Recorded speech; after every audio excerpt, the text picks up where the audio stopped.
रस्ता अडवला। वनिता ताई तुम्ही गाडीत होता। हा बघा, मी बोलायच्या आधीच बापू बोलतायत।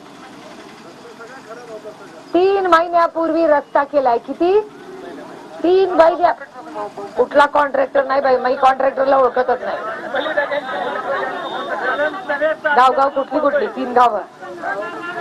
हा, अगोदर लोणी भापकरला तर पहिलंच होतं। आता खऱ्या अर्थानं पुढची जी पाहणी आहे ती त्याच दरम्यानी नारायण राणे यांची सुद्धा या ठिकाणी एंट्री झालेली पाहायला मिळते। आणि सध्या या ठिकाणाहून तुम्ही बघू शकता की नारायण राणे खासदार जे आहेत ते या ठिकाणी येऊन साऱ्या परिसराची पाहणी करताना पाहायला मिळत आहेत। आणि सध्या विजय वडेट्टीवार सुद्धा याच राजकोट किल्ल्यावरती आहेत। दोन्ही नेते एकाच वेळी या ठिकाणी आले। वडेट्टीवारांशी आम्ही बोलण्याचा प्रयत्न केला, त्यावेळी ते म्हणाले की महाविकास आघाडीचे सगळे नेते एकत्र येऊ देत, मग आम्ही तुमच्याशी संवाद साधतो, एकत्रितरित्या ही पाहणी केली जाईल, असं विजय वडेट्टीवारांनी यांनी या ठिकाणी स्पष्ट केलेलं पाहायला मिळतंय। तर दुसरीकडे या ठिकाणी त्याच्याच मागोमाग एक 5 मिनिटाच्या अगोदर या ठिकाणी हॅलो, तर सध्या राजकोट किल्ल्यावर नारायण राणे हे उपस्थित झालेले आहेत, सोबत निलेश राणे देखील आहेत।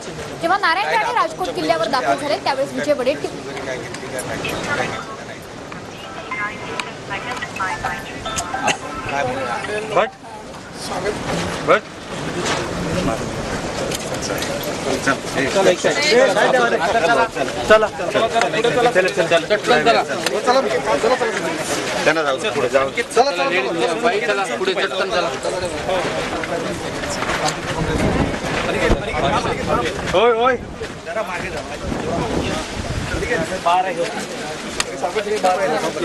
लोखंडी बार आहेत।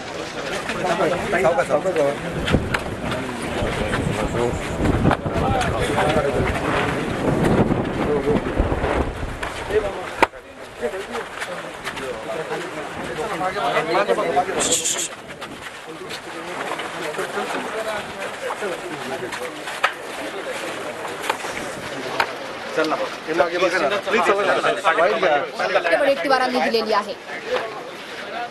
तर दुसरीकडे मालवणमध्ये महाविकास आघाडीचं निषेध आंदोलन सुरू आहे आणि या आंदोलनात स्वतः आदित्य ठाकरे हे सहभागी होत आहेत।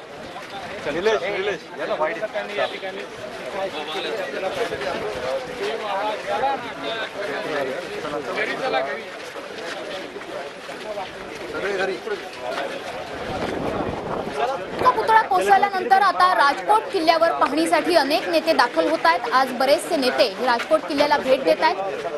सकाळी निलेश राणे हे राजकोट किल्ल्यावर दाखल झाले, त्यानंतर नारायण राणे हे देखील दाखल झाले आणि एकाच वेळी विरोधी पक्षनेते विजय वडेट्टीवार हे सुद्धा राणे सोबतच राजकोट किल्ल्यावर दाखल झालेले होते। तर दुसरीकडे मालवणमध्ये आज बंदची हाक देण्यात आलेली आहे। मालवणमधल्या बाजारपेठा बंद करण्यात आलाय। महाविकास आघाडीने निषेध आंदोलन पुकारलेलं आहे आणि स्वतः आदित्य ठाकरे हे या निषेध आंदोलनात सहभागी होत आहेत। तर महाराष्ट्रात इतर ठिकाणी सुद्धा या पुतळा दुर्घटनेच्या निषेधार्थ निषेध आंदोलन पुकारण्यात आलेली आहे। सुप्रिया सुळे यांनी देखील बारामतीत आंदोलन पुकारलेलं आहे। दोषींवर लवकरात लवकर कारवाई व्हावी, या पुतळा दुर्घटनेला जबाबदार कोण असा सवाल आता सर्व स्तरातून उपस्थित केला जातोय।